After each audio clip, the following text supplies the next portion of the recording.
ಇನ್ನು ಚಾಮುಂಡಿ ಬೆಟ್ಟದಲ್ಲಿಯೂ ಕೂಡ ನಾಡದೇವತೆ ಚಾಮುಂಡೇಶ್ವರಿಗೆ ವಿಶೇಷ ಪೂಜೆಯನ್ನು ಸಲ್ಲಿಸಲಾಯಿತು.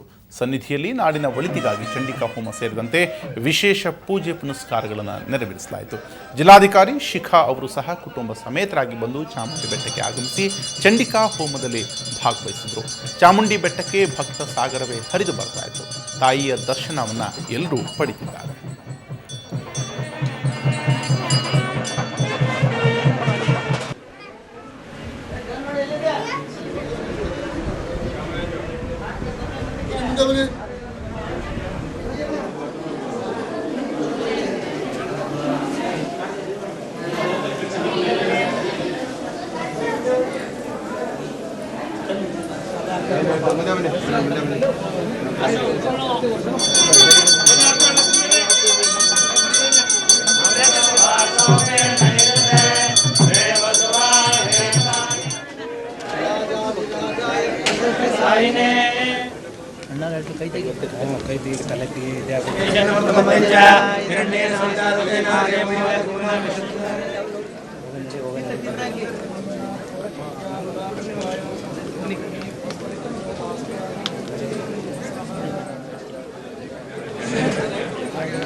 ವಿಜಯದಶಮಿ ಹಾಗೂ ನವಮಿಯ ಈ ಒಂದು ಶುಭ ಸಂದರ್ಭದಲ್ಲಿ ಮೈಸೂರಿನ ನಾಡದೇವತೆ ಹಾಗೆ ಈ ನಾಡಿನ ಚಾಮುಂಡೇಶ್ವರಿ ತಾಯಿಯ ಪೂಜೆ ಕೂಡ ಚಾಮುಂಡಿ ಬೆಟ್ಟದಲ್ಲಿ ಅದ್ದೂರಿಯಾಗಿ ನಡೀತಿತ್ತು. ಅಲ್ಲಿ ಚಂಡಿಕಾ ಹೋಮ ಕೂಡ ನೆರವೇರಿಸಲಾಯಿತು. ಈ ಸಂದರ್ಭದಲ್ಲಿ ಅನೇಕ ಜನ ಭಕ್ತರು ಈ ಸನ್ನಿಧಾನಕ್ಕೆ ಆಗಮಿಸಿದರು. ಹಾಗೆ ಮೈಸೂರಿನ ಜಿಲ್ಲಾಧಿಕಾರಿಯಾದಂತಹ ಶಿಖಾ ಅವರು ಕೂಡ ಕುಟುಂಬ ಸಮೇತರಾಗಿ ಆಗಮಿಸಿದ್ದು ಅಲ್ಲಿ ಗಮನ ಸೆಳೆದಿರುವಂಥದ್ದು. ಹಾಗೆ ಎಂದಿನಂತೆ ಧಾರ್ಮಿಕ ಚಟುವಟಿಕೆಗಳು ಎಲ್ಲವೂ ಕೂಡ ವಿಧಾನಪರವಾಗಿ ನಡೆಯುವಂಥದ್ದು.